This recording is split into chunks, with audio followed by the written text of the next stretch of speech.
You're tuned in to the only all-sports talk network in the Middle East, IsraelSportsRadio.com. Check out the Israel Sports Radio store by clicking on the store tab on IsraelSportsRadio.com. Great items such as t-shirts, hats, books, and much, much more. Price does include shipping, and we do ship throughout the entire world. All major credit cards are accepted to make your shopping experience easy and convenient. So once again, click on the store tab on www.IsraelSportsRadio.com. Connecticut School of Broadcasting founder Dick Robinson. You know, the media business has changed a lot since we opened our doors in 1964. Now media content is everywhere, on air, online, on the go. More than ever, companies are looking for people to help drive this new media. At Connecticut School of Broadcasting, you'll get hands-on training on the latest software and equipment in a matter of months, not years. Connecticut School of Broadcasting has placed thousands of grads in broadcast media careers. It's all about versatility. You see, at a radio station, if you also know how to shoot, edit, and post videos, you become a pretty hot commodity. That's the training you get at Connecticut School of Broadcasting. Connecticut School of Broadcasting, with locations up and down the East Coast, from Massachusetts to Miami. Call 1-800-TV-RADIO or log on to GoCSB.com. Connecticut School of Broadcasting, the nation's oldest and largest group of broadcast media schools, redefining training in radio, TV, and new media. Get trained. Get connected. 1-800-TV-RADIO.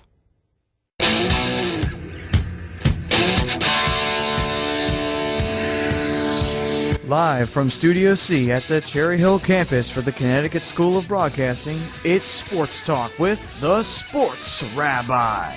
Down goes Frazier. He scores! High fly ball into right field. She is gone! Welcome to Sports Talk right here on All Noise Radio, powered by the Connecticut School of Broadcasting. It's a lot to talk about. There's always a lot going on. The week of sports, the NBA playoffs, the NHL playoffs. We have the NBA draft coming up in a couple weeks.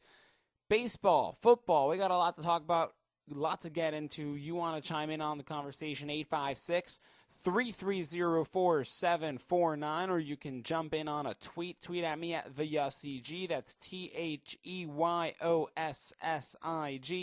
Or send me a message on Facebook, facebook.com, and search for Sports Talk with the Sports Rabbi. We got right now the Rangers and the Canadiens are just about getting ready to get underway here in Game 6 at Madison Square Garden in the Eastern Conference Finals. The Rangers win. They go to the first Stanley Cup final for them in 20 years. They haven't been back to the Cup final since they won it all in 1994. And for the Rangers to win tonight, for the Rangers to clinch tonight in Game 6, I really look at it, there's 5 things that have to happen, that have to occur for the Rangers to stave off the Canadiens, just like the Rangers did to the Penguins, coming back from down 3-1. They are trying to avoid being on the other end of it to Montreal. Montreal already winning a couple days ago in Montreal, 7-4. Now Montreal has a chance to win in Game 6. For the Rangers to clinch and move on and win in Game 6, 5 things have to happen. 1, Henrik Lundqvist has to play like the king. He was not royalty in Game 5. In fact, he had a royally bad game considering the standards that he holds himself to and the Rangers fans in New York hold Henrik Lundqvist to. He gave up 4 goals on just 19 shots before he was pulled for his backup Cam Talbot about halfway through the second period. So when you look at what happened after that, the Rangers tied it, scoring 3 goals in about 4.5 minutes of play in the second period. And unlike in baseball, unlike in MLB, in the NHL, a coach can reinsert a starting goalie if he wants. But Lundqvist decided he would remain on the sidelines. Now, for that, you could look at it and say, okay, perhaps Lundqvist was already trying to contemplate what went wrong on Tuesday and looking forward to Thursday and what he could correct in his game, and that could be beneficial. And if you look at recent history, that would suggest that something of that nature would be beneficial for Lundqvist. He's 5-2 with a 93% save percentage. He just when you look at losses after a postseason, the next game, that's his record. In 7 games after a loss in this postseason, Lundqvist is 5-2. He only allowed 13 goals on 188 shots, about a 93% save percentage. And the only losing streak he had in the postseason came in the second round against the Pittsburgh Penguins, where he lost. He lost 3 games in a row before he went on a 5-game winning streak. So Lundqvist needs to play like everybody in New York knows he can play. He has to be King Hank in order for the Rangers to have a shot at beating the Canadiens in Game 6 tonight. Another thing is that the Rangers have to stay in control of themselves. When we know that Alain Vigneault likes to say that his team can play whistle to whistle, which is good. It's great. It's wonderful. It's something that you want from a hockey team. But the problem is, after the whistle incitements, after the whistle nips, after the whistle shoves, pushes, punches, things like that, they have to keep their composure in all areas, all aspects of the game. If you look at Game 5, and Chris Kreider was called for a penalty 22 seconds into the game, and then Montreal capitalized on a power play goal about a minute and a half later. When you're looking at a lot of things that happen, I mean, even John Moore, he's going to be out because of an illegal check to Dale Weiss. He's out for 2 games. They have to keep composure. They got away with a couple things, but that is also something that must happen. You make stupid decisions. You take dumb and silly penalties. That's what's going to happen. You're going to be called for a penalty. The other team will get the power play, and unfortunately that gives them the opportunity to play with more men than you. The Rangers also have to forecheck and really hound the puck. The Canadiens had a lot of time and a lot of space with the puck in the offensive zone in Game 5. And for the Rangers, who pride themselves on being a very strong forechecking team, that's a recipe for disaster because they're not built for handling another team who has a lot of space to pass the puck and who constantly has possession of the puck. The Rangers need to do a much better job on the forecheck tonight than they did on Tuesday. They need a forecheck because it was really not existent on Tuesday in Game 5. The Canadiens had many exits out of their zone and entry through the neutral zone into the Ranger zone. They have to be on the forecheck. They have to play and do a much better job than they did on Tuesday. They also have to cut off the slot area.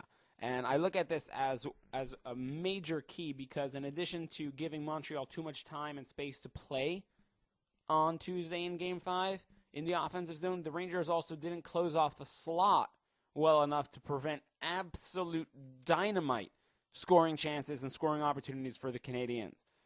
Yeah, they challenged the Rangers. Yes, they made good plays, but they were on a lot of one-on-one situations. They were in the right areas. They were in the right place. They made the right moves. And that's something that the Rangers have to counter. When the Rangers leave a man alone in the slot, especially when they're a man short on the ice, that's a problem. You have people scoring on power plays. Why? Because they have guys who are open. You have guys scoring even on full strength, even strength, because there's somebody open in the slot area. They have to cut that off. And what I believe is truly the number one key to Game 6 is that the Rangers must find a sense of desperation. The Canadiens had a sense of desperation in Game 5, and you know what happened. The Rangers had a sense of desperation in the last 3 wins against the Penguins, and we all know what happened there. It's about the mental aspect of the game here. They must find themselves within themselves a sense of desperation. Even though, yes, it's difficult because you know that there's more than Game 6. It's a best-of-7 series. But you have to try to create that sense of desperation as best that they can in order to close out a series, especially against a team like the Habs. When you look at the cliches about a team that faces elimination, the backs against the walls and they have to come out hungry and all that. Yeah, for the Canadiens, that really held true in Game 5. They scored about 2 minutes into the game. They had 7 goals in a game against a Rangers team with a goaltender like Henrik Lundqvist, scored on him 4 times on 19 shots. They played desperate. They came out hungry.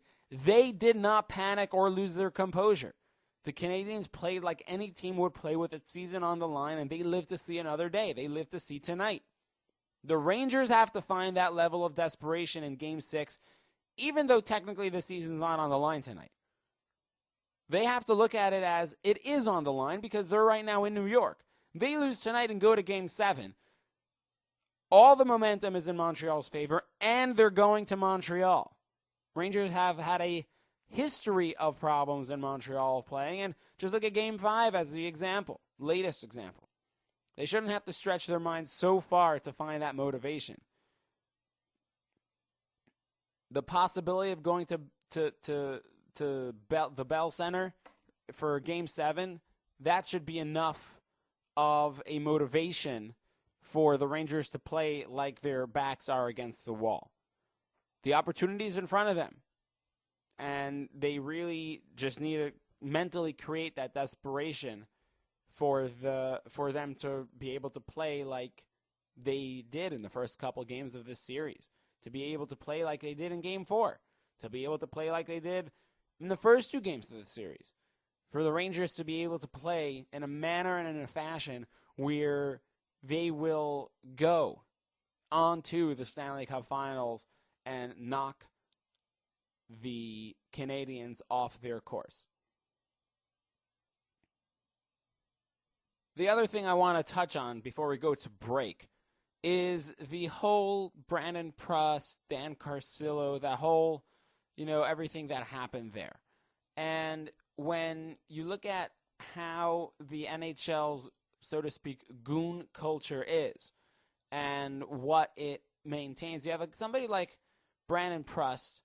Look, I liked him as a Rangers player. I think a lot of fans in New York liked him on the Rangers for what he brought to the team.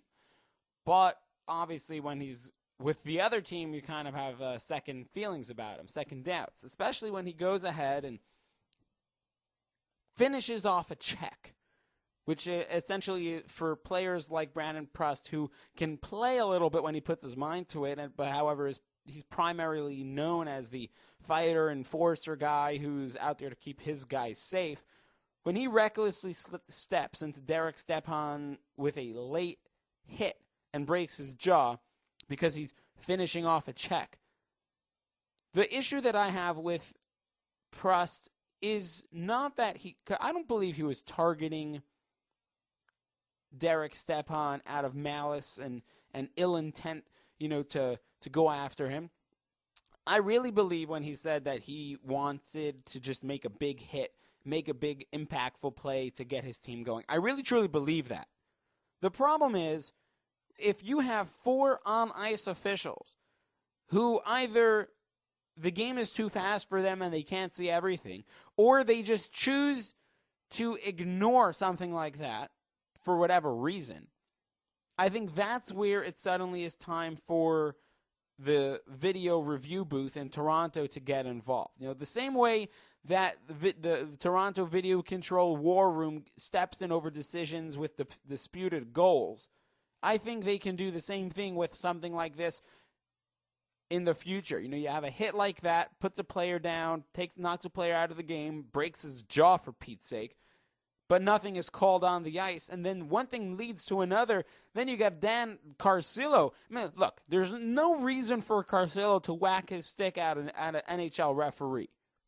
However, nothing would have happened had the NHL referees, or had the NHL to begin with, done its job, had they done that, given Brandon Prust a game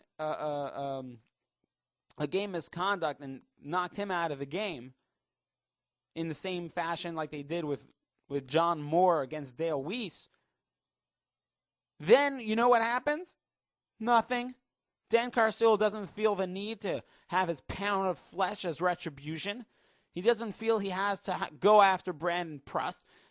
Doesn't get involved with the referee. Doesn't get involved with Scott Driscoll and manhandle him, earning him an automatic 10-game suspension. I think the NHL here is at fault because they have wanted to remove the type of a headshot in the classic sense that for the last couple years. Did I think Prust go after Stepan's head? No, it hit his chest and moved up to his jaw, and eventually that's what happened to break his neck. You got guys who are going at such speeds with such equipment as heavy and as hard as they play with. The NHL has to do a much better job with keeping up to the times. They're trying to implement rules. They're trying to remove certain plays out of the game, and that's all fine and good. But if your own referees cannot keep up, I think now it's time for you, for the NHL Board of Governors, for the NHLPA, to get together in the offseason and to implement certain precautions and certain procedures to ensure that something like this, something that went on in this series between the Rangers and the Canadiens, does not happen again in the future. Yeah, you keep your goons. Yes, you keep your tough guy enforcers in the league because of something like this, but you're keeping them mostly to keep the other teams honest so that they don't go after their star players. However, with that said, should something like this happen in the future, either the NHL referees must take a second look at it, video review it, something, or if they don't feel like they are in control of the game enough, then they must give it up to the video booth in Toronto. Sports Talk with the Sports Rabbi here on All Noise Radio, powered by the Connecticut School of Broadcasting, will return right after these few and quick short commercial messages.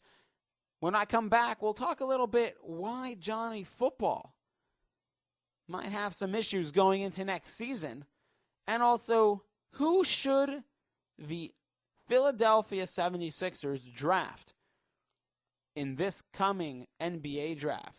Powered by the Connecticut School of Broadcasting will return right after this.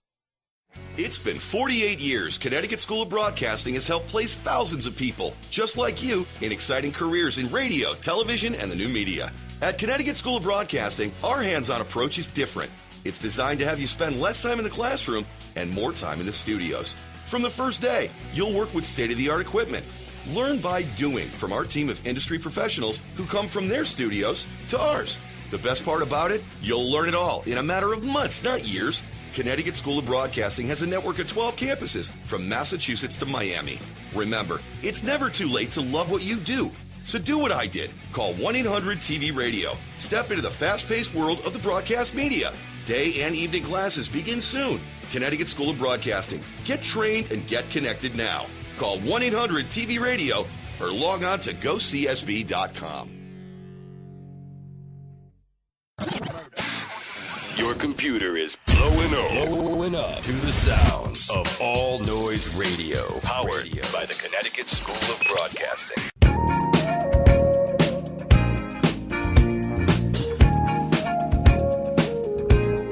Welcome back to Sports Talk with the Radio, powered by the Connecticut School of Broadcasting. As always, if you want to get in on the conversation, have your voice heard, 856-330-4749, or you can send me a tweet at the Yossi G, TheYossig,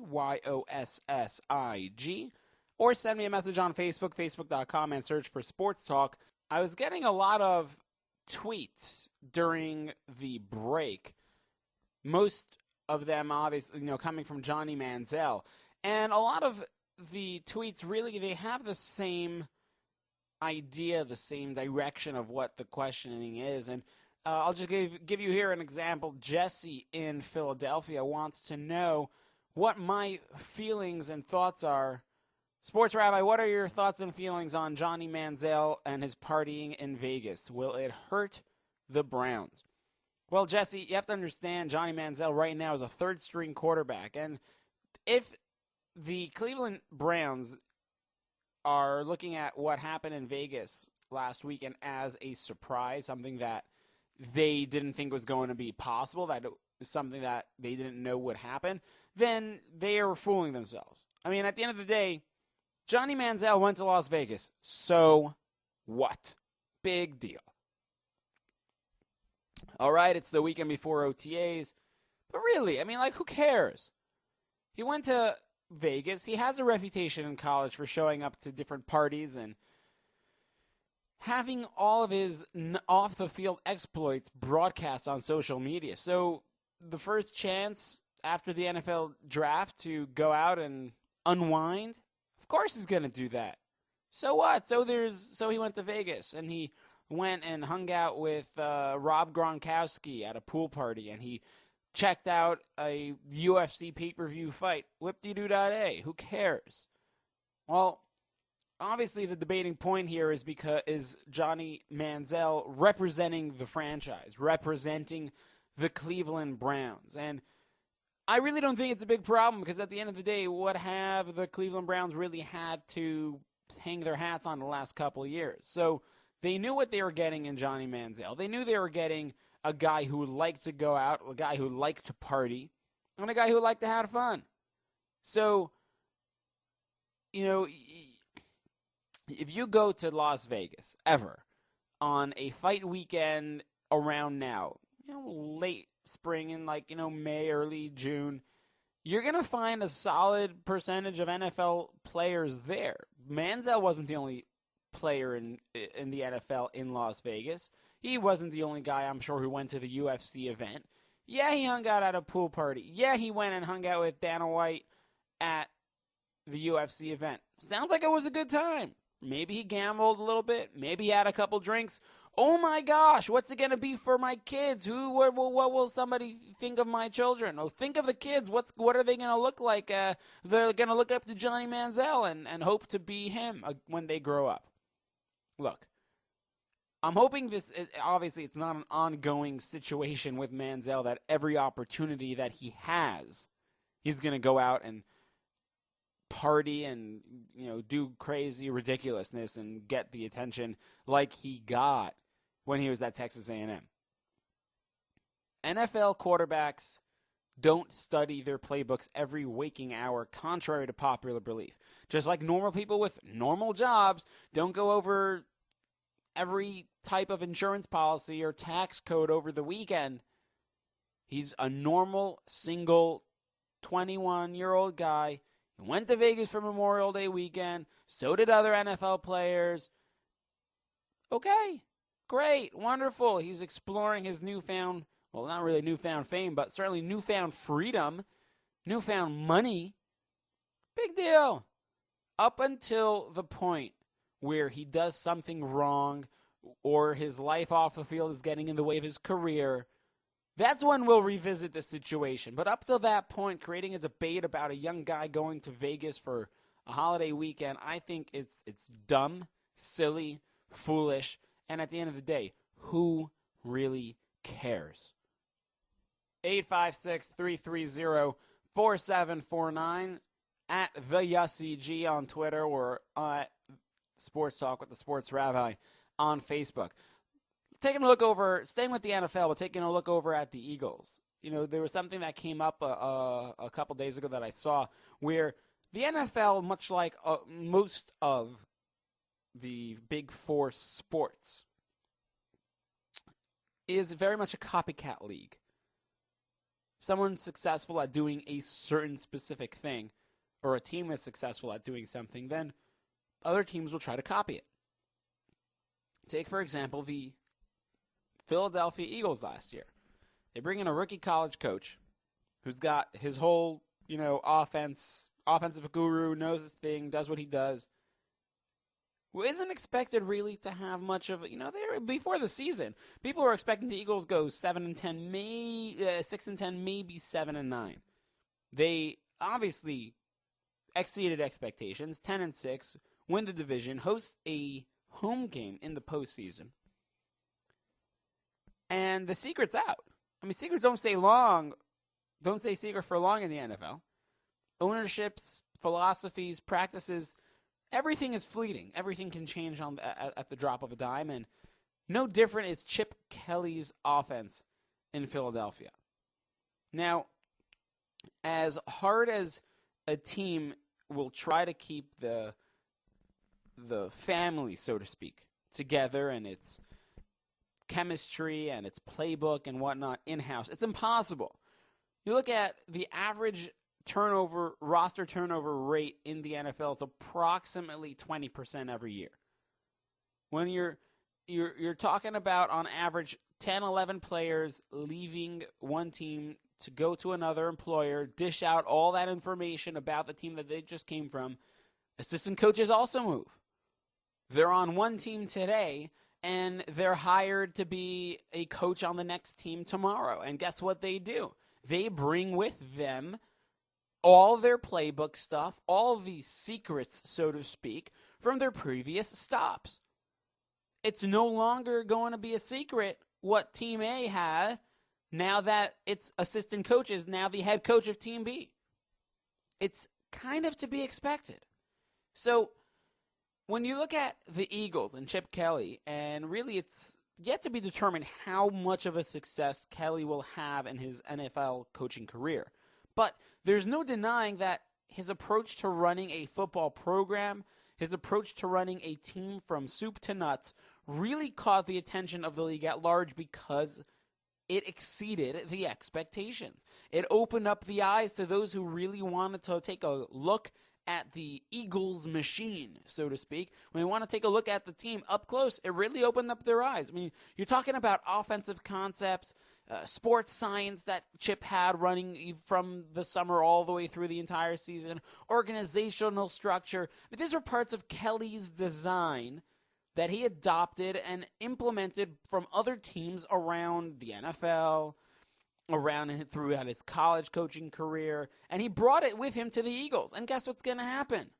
Other teams will do the same thing. They're going to adopt, they're going to implement things from his team as his players leave, as his coaching staff goes elsewhere and gets better jobs, gets better positions on other teams. The more he wins, the more his philosophy will be adopted by other teams, or part of his philosophy will be adopted by other teams. There's no really getting around it. But it's not a problem. When you look at it, being imitated, that's the biggest form of flattery. And when one team will take something that you do and implement it on their team, that means that what you're doing is working. The plan is to have a new plan, really, by the time other teams try to catch up to you. That really, I feel, is a challenge for Chip Kelly. He had his thing going in New Hampshire. He had his thing going in Oregon. Now he has his thing seemingly going for him in Philadelphia. Every place he's gone, he's brought in something that they hadn't had before. And by the time he left, he really made a name for himself at that stop.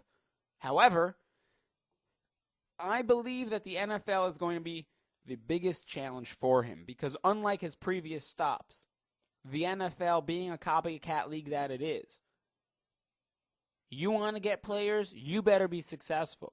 You want to stay successful, you have to be like a chameleon. You have to constantly reinvent yourself to the current way of playing. Be ahead of the pack. The pack is trying to catch up to you. You have to make the next move before the pack of other teams surpasses you. And that's going to be the biggest challenge for Chip Kelly going forward. Not going to be Nick Foles, LaShawn McCoy, who's going to be our wide receiving core? Are they going to be able to start? The NFL draftees, will they be ready this season? Will they be starters next season? That's all good and fine and things to worry about. But I believe his biggest challenge, Chip Kelly's, is going to be going forward ahead of the curve of other NFL teams. The plan is to have a new plan by the time the old plan is digested by the competition. if you don't have a new plan, then you're still a boy. That is what separates the men from the boys. Do you have a new plan?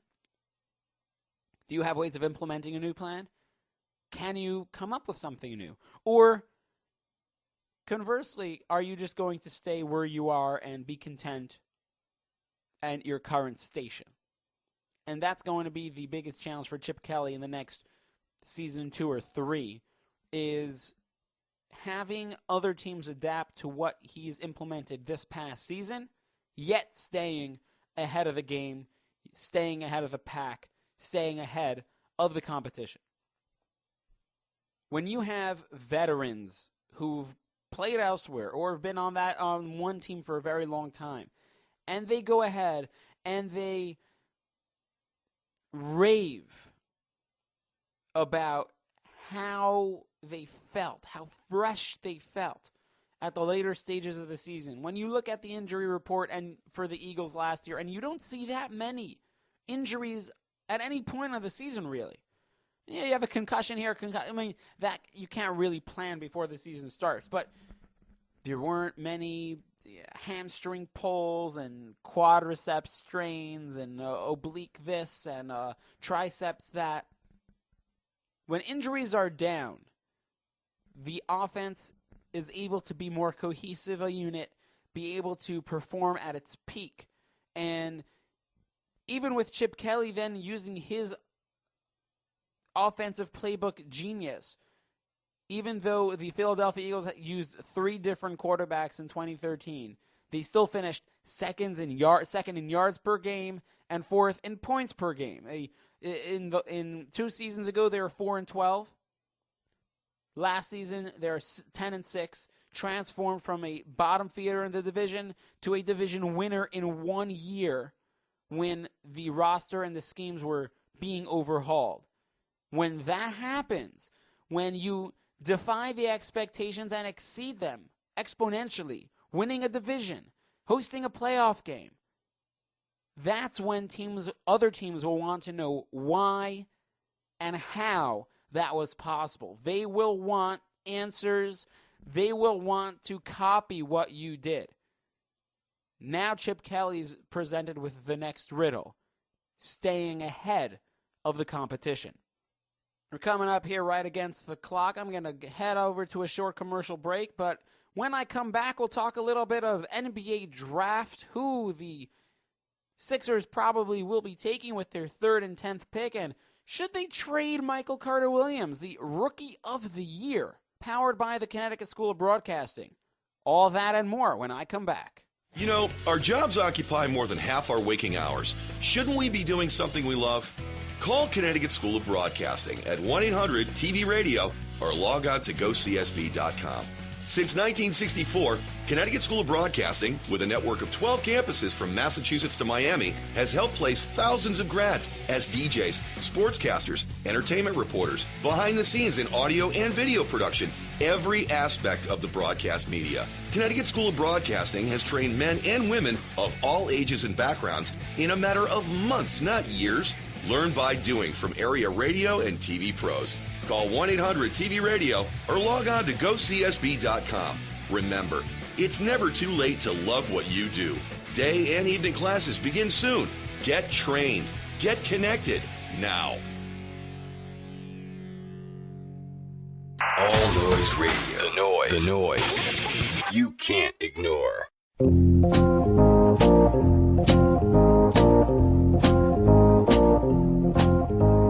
Welcome back. It's radio powered by the Connecticut School of Broadcasting. As always, 856-330-4749 if you want to chime in. You can send me a tweet on Twitter as well at the Yossi, GTHEYOSSIG, or a message on Facebook, facebook.com, and search for Sports Talk.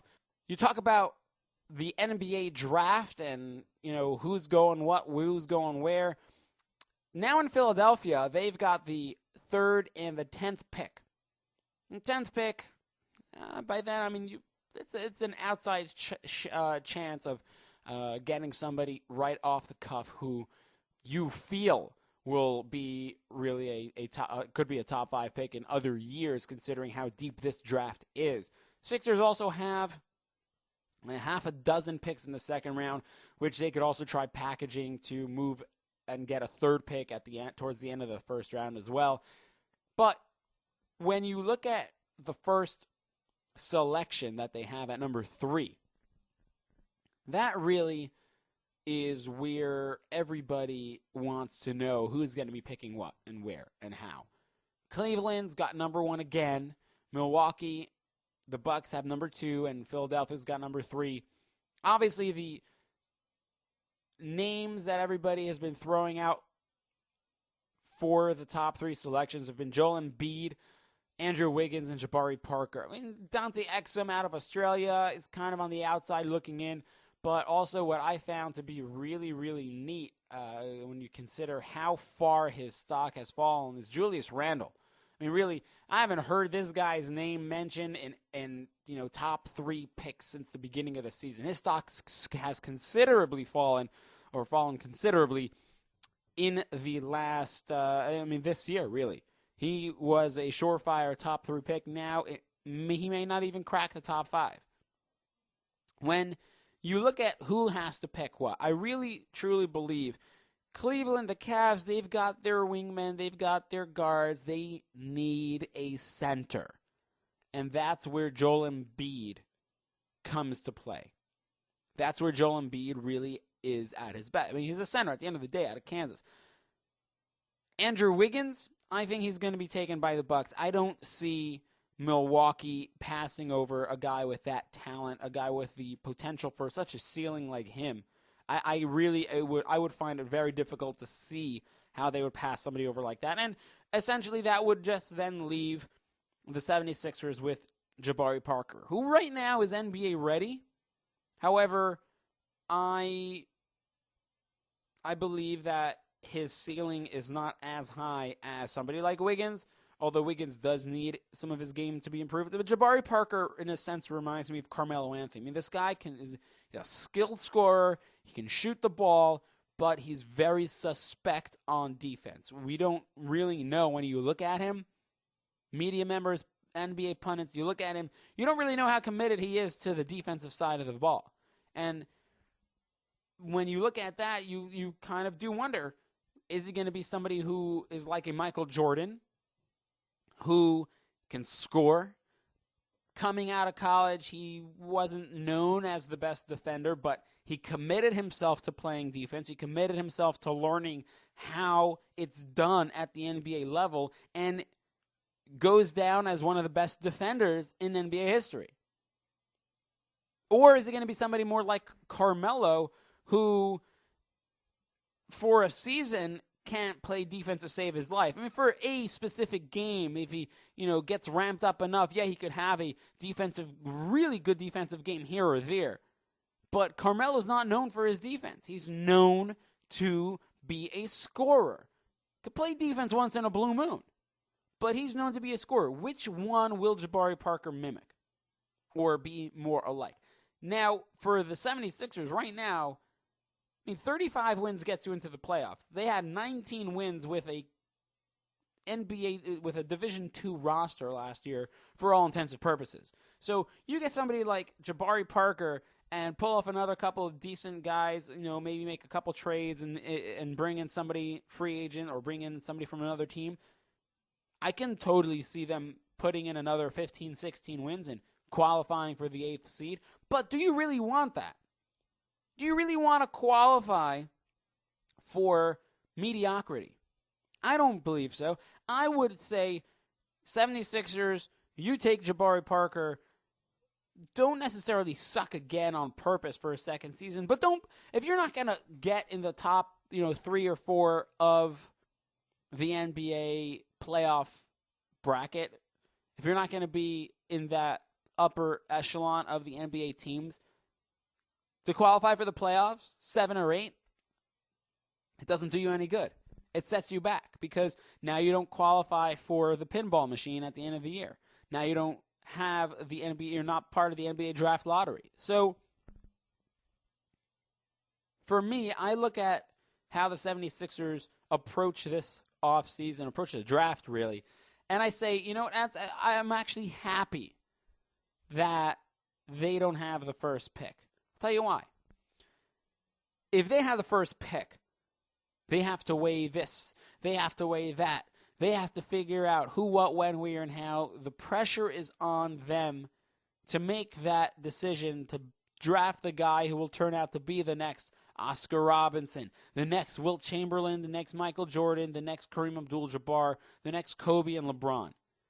The pressure would be on them to make that right decision and not to draft the guy who will be a bust and will last, the next Greg Odom and will last, a couple of seasons and not really make much of a dent outside of the hoopla that surrounded him before the draft. Now, that the 76ers have the third pick, I think is great because they will be able to draft based upon who the best available player is. Chances are one of the top 3 picks in the NBA draft is going to be a miss. Now, you have Embiid, Wiggins, and Parker. They all 3 of them appear to have helped their draft stock with their performances in the last season of the NCAA. Embiid looks healthy, he measured well, Wiggins has improved his fundamentals, and he really looks to be very explosive. And Jabari really dismissed the notions that he was overweight. He showed up to workouts after the season. He looked really good, and it all bodes really nice for the Sixers. I really, really, really think, because when you look at what the chances are for who they would be taking, they are going to get somebody who has the potential to be an amazing NBA player. No matter who they are, they really can't go wrong. But with that said, they also aren't going to be the ones who are necessarily making that decision, have the pressure on them to make that decision. Obviously, it does happen if, for whatever reason, the Bucks decide to take Dante Exum, and now the Cavaliers take Embiid. I really think the Cavaliers are going to take Embiid, and now then the Sixers are left with either Wiggins or Parker. Now they have to make that decision, because if Wiggins ends up falling to them at number 3, and it is a possibility, I mean, do you really want to pass up the potential for an all-star caliber player who they can build their team around for the rest of this decade? I wouldn't necessarily trade down if Wiggins dropped into my lap. I would relish the prospect, relish the opportunity to teach somebody who has the potential, who has the ceiling to be taught. I would relish that opportunity to teach him and try to turn him into the best NBA player possible. And that's what I really think is going to happen. No matter who the Sixers have, Wiggins or Parker, I really think it's going to be Parker. I don't think they can go wrong. I think it's going to be a beautiful, beautiful outlook for the 76ers going forward. I really believe that they're going to have themselves the player of the future. Imagine this. Jabari Parker, Nerlens Noel leading the pack. The reason why I leave MCW out of it, the reason why I leave out Michael Carter-Williams is because I believe that there is a possibility that he'll get traded. Look at what he did this past season. He was the best among the worst. The team won 19 games. He had a good year. I mean, he averaged 16.5 points, more than 6 assists and rebounds in one season. Very good. But I wouldn't be surprised if they traded him for somebody like Dante Exum, because the Sixers are very big Exum fans. Now, if Wiggins is off the board, there is a possibility that they will go for Exum and Parker. Now, how do you do that? You trade Michael Carter-Williams to, say, the Utah Jazz, or you trade Michael Carter-Williams in a sign-and-trade deal. I mean, Exum 6'6", $196. I really, really feel that, Exum and Michael Carter-Williams really cannot play together in the backcourt because it's not going to be a very good shooting tandem. The more obvious fit, I think, comes if you trade Michael Carter-Williams to get the rights to a guy like Dante Exum, because even though he also struggles shooting with the ball from time to time. Exum is much better at getting to the basket than MCW, and he's quicker than MCW as well. And when you look at all of the signs and you look at all of the potential for both these players, I really look at somebody like Dante Exum, Australian, be it as it may, and he has a much better upside than MCW. Look at how Exum dominated the ball in Australia. You may want to hold back on changing his style of play. And then you also have to be wondering how committed the Sixers are to MCW, because Brett Brown, even last year, the head coach of the 76ers, said a couple times last season how he was surprised how well MCW played. Since they drafted Michael Carter-Williams at number 11 last season, the team doesn't have that much invested in him. I also believe that they'll be getting a better point guard in Exum, plus another asset for Michael Carter-Williams. I really think that anything is possible, obviously, and GM Sam Hinkie showed last season that no one is untouchable when he traded point guard Drew Holiday, the All-Star, to New Orleans to get Nerlens Noel. What would they get for Carter-Williams? I think they can get Exum for him. Will they trade him for Exum? That remains to be seen. Besides Exum, there's other top point guards that have been projected as franchise changers, like Marcus Smart from Oklahoma State. And you look at him, it's a possibility they could go after Marcus Smart as well. But I would like to see a Dante Exum leading the pack in Philadelphia more so than MCW, because I feel also MCW's numbers were inflated because the team flat out stank last season. The Sixers were not good. And really, I really feel that MCW is not as good of a player as beyond the rookie of the year. We look at the rookie class. It wasn't even that good to begin with. It was a very, very shallow draft last season. MCW would probably be a late first round, probably even a second rounder this year. If he was drafted 11 last year and the draft was extremely shallow, imagine where he would go this season. And that's why I feel the 76ers are not that committed to having MCW, Michael Carter-Williams, as their point guard for their future. And they're very open to the possibility of trading him in what I think would be a good swap for Michael Carter-Williams, for Dante Exum, for the 76ers. When I come back, we'll check in with some of your tweets. We'll answer some questions. And we'll take your comments on everything of sports. NBA, NHL, MLB, NFL, whatever you got. You can send in some more tweets at the Yossi G, TheYossig on Twitter. If you want to call in, 856-330-4749. Or you can also send me a message on Facebook, facebook.com, and search for Sports Talk with the Sports Rabbi. We'll be getting to all your comments after this short commercial break. You're listening to this right here on All Noise Radio, powered by the Connecticut School of Broadcasting. Honey, again you're sitting here sulking? I hate my job and I don't know what to do to change it. Get off the couch and go check out the Connecticut School of Broadcasting. The Connecticut School of Broadcasting? What's that? The Connecticut School of Broadcasting offers a career and lifestyle change through a broadcasting experience you won't ever forget. Log on to GoCSB.com to find out how a career in broadcasting is for you and not just the people you see on TV or hear on the radio. CSB focuses on many aspects of real-world broadcasting, and their knowledgeable instructors teach you through a hands-on approach so you're in the studio in no time. To find out how CSB can help you work in an industry you love, call 1-800-TV-RADIO or check us out online at GoCSB.com. Why work 50 weeks a year for a 2-week vacation when you can enjoy your job every day? Don't just sit there. Call 1-800-TV-RADIO or log on to GoCSB.com. Thanks, CSB. Your computer is blowing up to the sounds of All Noise Radio, powered by the Connecticut School of Broadcasting.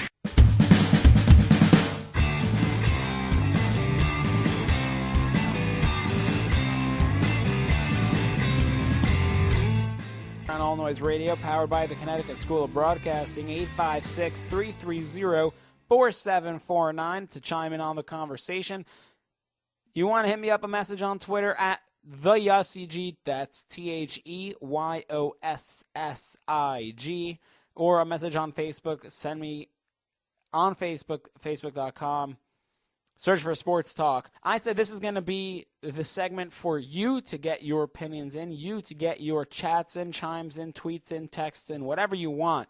And sure enough, during the commercial break, my message board has really lit up, flared, lots of colors, lots of people, lots of personalities wanting to get in their chimes, their opinions on various things. So I don't have time for everybody, unfortunately, and we can take the conversation after the show as well to discuss what exactly you want to get off your chest, what's on your mind, by all means. We can do that after the show if I don't have an opportunity to get to you. Well, firstly, we're going to go first off the top to John in Center City, and that's in Philadelphia.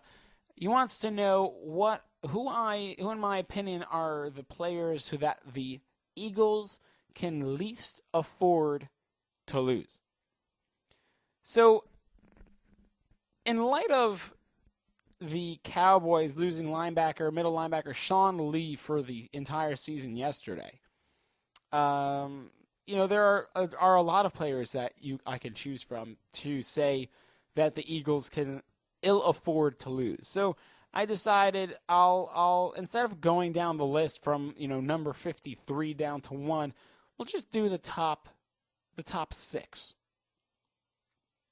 I really firmly believe that Lane Johnson has really gone under the gun in terms of how he plays and what he does. Right tackle, his rookie season started off very shaky last year, but he settled down as the season progressed and provided a solid stewardship at the right tackle position for the entire season. His first 4 games, he was physically beaten for a sack 3 times. He struggled very much against both the Chiefs and the Broncos, but he rebounded. Over the last 13 games, including the playoff game against New Orleans, he was beaten by a sack by an opponent who was trying to block only 4 more times over the last 13 games. Jason Peter was also beaten 4 times over that same span. So early struggles for a rookie offensive tackle are expected, but Lane Johnson's improvement as the season progressed was very encouraging, considering that he really turned around the season after the first quarter went by. Obviously, like all other players, in order for him to continue to develop and be a player that he really can blossom into, he must stay healthy. The next one on the list, also on the offensive line, Jason Kelce, the center. He is on the verge of becoming a perennial Pro Bowler, and the Eagles really do not have much of a replacement if he goes down. What he's done for them. I mean, you consider that the Eagles had 3 different starting quarterbacks at one point last season, and he was able to make them all feel comfortable. Michael Vick, Nick Foles, Matt Barkley, everybody. I mean, even this year, Mark Sanchez, well, at least Eagles fans are hoping they won't ever have to see Sanchez actually throwing the football. But Kelce has the ability to make everyone feel comfortable, make everyone feel at home there at the quarterback position, no matter if you're the starter, the backup, or the emergency third-string quarterback, clipboard holder person. Connor Barwin, outside linebacker. Last year, if Connor Barwin got hurt, do you know who would have filled in for him? Casey Matthews. Who, do you ask?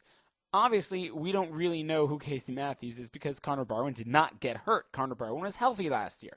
By drafting Marcus Smith, the Eagles now have a little bit more depth at outside linebacker and could weather a Barwin loss a little bit more effectively, but there's little question as to how valuable somebody like Connor Barwin to a defense actually is. He really fits into Billy Davis's scheme, and Barwin really, he does everything. Connor can play against the run, he covers guys well, And, yeah, he didn't put up good sack numbers last season, but his effectiveness as a pass rusher, I really believe, is underrated. He had at least 8 passes batted down at the line last year. And when you think of Brandon Boykin's game-sealing interception, if Connor Barwin didn't bat down the pass in the first quarter on 4th down against Dallas, which probably would have led to an eventual Dallas score, that was the play that changed the course of the Eagles' season last year. Jason Peters, I think, also is a type of guy who was, he's also a line guy, left tackle. He is good. He's solid. He's a little older. And last year he was coming off a ruptured Achilles. So next season I really believe he'll be 2 years removed from the whole injury. And I really look that next season for him to have an even better year than he had this past year. LaShawn McCoy, Shady's arguably the best running back in the NFL, and I don't really think there's much more to say about LaShawn McCoy other than you hope he's healthy for the entire season. And, of course, the consensus number one player the Phillies could ill afford to lose next year is obviously quarterback Nick Foles, because when you look at the ramifications here for Nick Foles, the Eagles are not on the same level like the 49ers or Seahawks, and the way that they're possibly realistically going to compete for a Super Bowl this year is if Nick Foles follows up his 2013 season that he had with another similar one in 2014. This year it's going to be a huge test for Foles, because after this year the Eagles are going to have to decide if they pay Foles the big-time money of like $20 million or more a season, and they really cannot do that with at least one more year of evaluation. It's going to be absolutely critical that Nick Foles stays healthy because he wants to get a paycheck, a payday, and for the Eagles to evaluate his worth going forward in the long run. 856-330-4749. Chime in at the Yossi G on Twitter or on Facebook at the Sports Talk with the Sports Rabbi. And I'm getting here. We have time for one, maybe two more. We have here from Sean in... Where is this? Oh, it's here, Cherry Hill. Oh, that's funny. Sean wants to know what my thoughts are. Sports Rabbi, what's your thoughts about Mark Cuban talking about Donald Sterling? Well, really, I think Stephen A. Smith really summed it up well in what he was saying about on ESPN about Mark Cuban's statement. And truth be told, everybody has some kind of prejudice in them. I really believe that is true. And if you really hide behind that entire race card and you don't feel that you have any sort of prejudice, I think you're blind as a bat and really don't know yourself.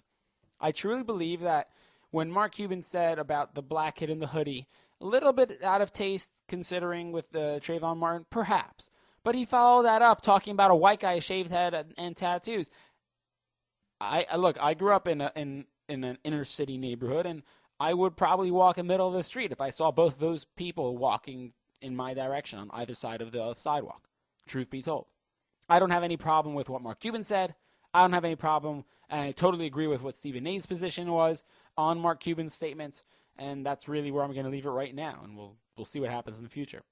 Well, that's all for the show tonight. I'd like to thank everybody for whoever chimed in, had the opportunity to get their questions in. Obviously, we couldn't get to everybody. Other people wanted to know about, the Rangers and my thoughts and my take on the NHL and NBA playoffs series. So, we'll just continue the conversation online, Twitter, Facebook, whatever it is that you want.